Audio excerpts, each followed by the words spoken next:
안녕하십니까. 오늘은 그것이 여전히 좋다면은 해탈은 어렵다 하는 제목으로 말씀드려 보도록 하겠습니다. 불교는 어쨌든 지혜의 가르침 아니겠습니까? 그리고 그 가르침의 목적은 사람들을 자유롭게 만드는 것이죠. 어디서? 마음에서. 스스로의 심리적인 속박에서 풀려나게 하는데 그 목적이 이제 있는 것이죠. 하지만 불교에서 자주 또는 그리고 거의 가장 정확하게 이제 그 비유로 말해지는 표현은 진흙탕에서 연꽃이 핀다 이거잖아요. 이 진흙탕이라고 하는 것은 찢고 볶는 우리 현실을 이야기하는 것이고, 이제 연꽃은 뭐 자유와 해탈과 깨달음과 뭐 지복을 나타낸다 이렇게 이야기를 할 수 있겠습니다. 그러니까 이 상태에서 저 상태로 간다는 의미도 있지만, 사실은 이제 뿌리는 진흙에 내리고 있지만 꽃은 그렇게 아름답게 피울 수 있다라고 하는, 그러니까 현실을 떠난다거나 현실을 부정하는 것이 아닌 것이다 라고 하는 것이 이제 불교의 진정한 의미가 되겠습니다. 그래서 이제 그 전공법으로 보면은 개정해를 닦아서 간다는 거잖아요. 그래서 이제 이 개라고 하는, 개를 지킨다라고 하는 것은 감각기관을 단속하고 정신적 욕망을 제어하고 뭐 이런 단도리를 한다는 것이고, 정이라고 하는 것은 그 바탕 위에서 고요함을 체득한다 이런 뜻이 되겠습니다. 그리고 고요함을 체득한다는 것도 한 4가지 종류의 내용이 있는데, 첫 번째는 그야말로 이제 조용해지는 것이죠. 뭔가 마음이. 그래서 이제 욕망으로 이제 시달리는 번거로움이 좀 잦아든다 이런 얘기가 될 것이고, 두 번째는 그러다 보면 마음이 환희가 생긴다, 즐거움이 생긴다. 그러고 보면 몸이 가벼워지면서 경안, 몸이 깃털처럼 가벼워지고 어깨가 편안해진다. 이런 어떤 몸의 편안함을 이야기하는 것이죠. 그리고 마지막에는 몸도 마음도 이 좋아하는 것을 추구하는 것조차 욕망이니까 은밀하게 이야기하면 다 버려지는, 그것을 다 놓아버리게 되는 사념 청정, 사념, 어떠한 생각도 어떠한 욕망도 버려짐으로써 청정해지는 요 4가지가 이제 정의 단계라고 하고, 또 이제 해의 단계는 이제 뭐 당연히 우리가 이제 그 불법의 진리성, 영지법에 기초한 세상, 영지법의 결과로 무상고 무아의 체득, 뭐 이런 것들이 이제 그 지혜다, 이렇게 불교적 지혜다 이렇게 이야기를 할 수 있겠습니다. 그러면 이제 그런 과정을 거치면은 처음엔 노력이 있었으나 그 이후에는 노력 자체가 별로 의미가 없어지는 상태까지 가고, 그것이 우리를 해탈로 이끌고,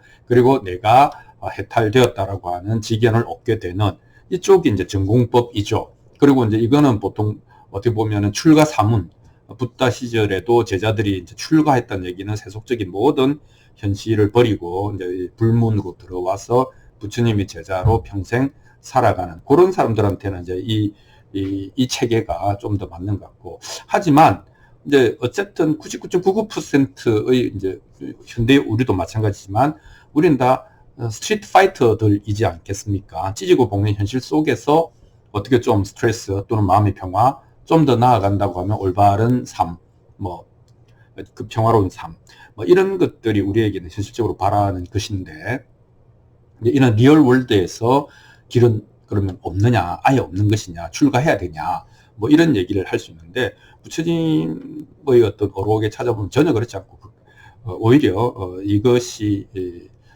대부분의 사람들에게는 이것이 필요하다. 그것이 뭐냐? 이것이 바로 염오의 과정입니다. 염오. 그래서 이 겪어봐서 이 염오를 체득한다고 하면 생활인들에게는 현실적인 깨달음의 교두보가 될 수 있다라고 하는 것이죠. 그래서 이제 이 염오가 뭐냐 하면 염증이 나고 그다음에 싫어한다는 거 아닙니까? 그래서 염오라고 하는 것은 진절머리 난다, 정말 지긋지긋하다, 싫다, 더 이상 no, 이런 심리적인 상태를 말하는 거거든요. 그래서 또 다 뒤집어서 이야기하면 아직까지 그것이 좋아 보인다, 아직까지 그것이 아름다워 보인다, 그게 달달해 보인다, 그러면 안 되는 거예요. 그건 아무리 좋은 얘기를 갖다 붙여도 그게 귀하게 보이는데 내가 그 노력 안 하고 그걸 추구 안 하고 그걸 욕망하지 않을 방법은 없잖아요. 그러니까 이 모든 것의 그 정리의 기본은 염오심이다. 즉 이미 충분히 겪어봤는데, 충분히 가져봤는데 나는 이게 이제 재미가 없어, 흥미가 없어, 실증이 나, 심지어는 싫어, 이런 감정이 확실할 때 우리는 그거를 가지고 있으라 그래도 놓아버리게 된다는 것이죠. 그래서 억지로는 안 된다. 라고 말하는 겁니다. 지긋지긋해져야 된다. 진절머리가 나야 된다. 이제 이런 것이죠. 그래서 이제 우리가 이제 살아가면서 뭐 다 희소한 자원, 그 부귀명화는 희소하잖아요. 그런 것들을 누구나 다 원하기 때문에 그게 좋아 보여서 열심히 노력하고 운까지 따라준다면 그걸 가질 수 있지 않습니까? 소나기에 쥐어봤는데 이게 알고 보니까 뭐 잠깐 기분 좋고 이게 별거 아니란 말이죠. 따지고 보면 또는 겪어보니 더군다나 그걸 유지하려면 내가 나의 모든 에너지와 내 삶을 바쳐야 된다. 이렇게 되니까 야 이게 내가 그것을 소유하고 있는 것이 아니고 내가 그것의 집사가 된 것 같다. 그게 나를 잡아먹고 있는 것 같다. 내 삶의 송두리째. 뭐 이런 느낌이 들면 이제 그 전도 뒤집어지는 거 아닙니까? 주객이. 그렇게 되면 이제 정이 떨어지는 것이죠. 아, 내 그만할래. 이거 뭐 재미없네. 이렇게 되는 것이죠. 이렇게 돼야 된다는 것이죠. 그렇지 않고 이것이 옳은 것이니까 막 노력을 해서 자기 막 허벅지를 송곳으로 찔러가면서 뭐 이렇게 옳은 길을 가라. 이런 걸로는 안 된다는 겁니다. 그래서 원하는 것이 있으면은 직진해라. 그 뒤도 돌아보지 말고 그걸 추구해라.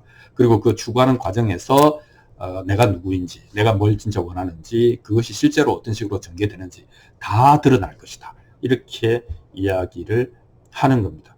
그래서 당신은 누구가 이렇게 말해서 이것이 옳은 말이니까 그걸 따라라 라고 하는 그런 식으로 삶을 살지 마라. 그건 주인으로서 살아가는 것이 아니다.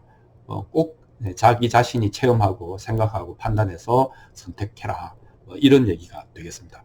그리고 이제 덧붙이는 것은 만약에 당신이 진짜로 최선을 다해서 몰입해서 진정으로 열심히 살았다고 하면 찌꺼기를 남기지 않을 것이다. 찌꺼기를 남기지 않는다는 게 뭡니까? 아무것도 남기지 않는다. 즉 공해질 것이다.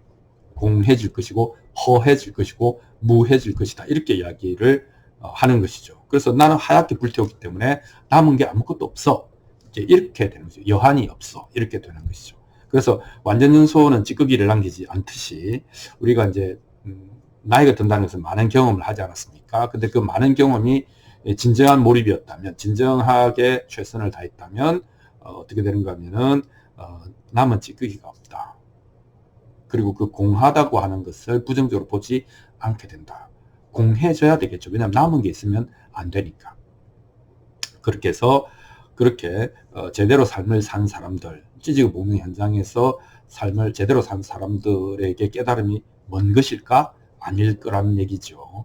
그래서 이제 우리가 이제 그 어떻게 보면 혼란스러운 혹은 뭐 표류하는 것 같은 혹은 헤매는 것 같은 그런 길도 잘 안 보이는 골짜기를 헤쳐서 여기까지 왔지만 사실은 우리가 이제 이미 인생 경험이 60년 이렇게 되면은 구분능선까지는 온 것이죠. 그래서 탁 터트리기만 하면 깨달음을 얻을 수 있다. 그 깨달음이라고 하는 것이 뭐 something special이 아니라는 것이죠. 예.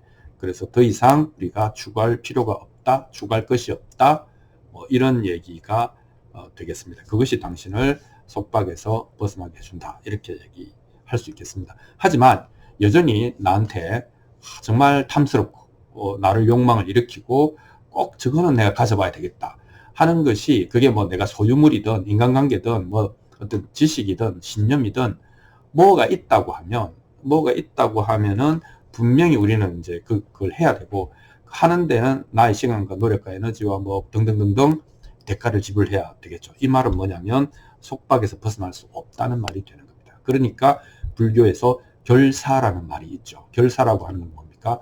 묶여서 누가 묶지도 않는데 스스로 묶여서 거기에 불임을 당한다. 걔가 나를 부린다가 아니라 사실은 내가 자발적으로 불임을 당한다. 이제 이런 표현이 되겠습니다. 그래서 그런 가지수가 뭐 88, 88개나 된다 이렇게 하는데 그건 비유적인 것이고 어쨌든 우리가 좋아하는 게 있으면 거기 묶이게 된다는 것이죠. 자, 그래서 오늘 제목이 만약에 여전히 그게 좋다면은 우리는 벗어날 방법이 없다. 이렇게 말씀을 드려봤습니다. 그러면 어떻게 해야 되냐? 열심히 해보시라. 그렇게 해서 가져보시라. 사람은 가져본 뒤에나 놓을 수 있다. 진정으로. 이런 말씀을 드릴 수가 있겠습니다. 감사합니다.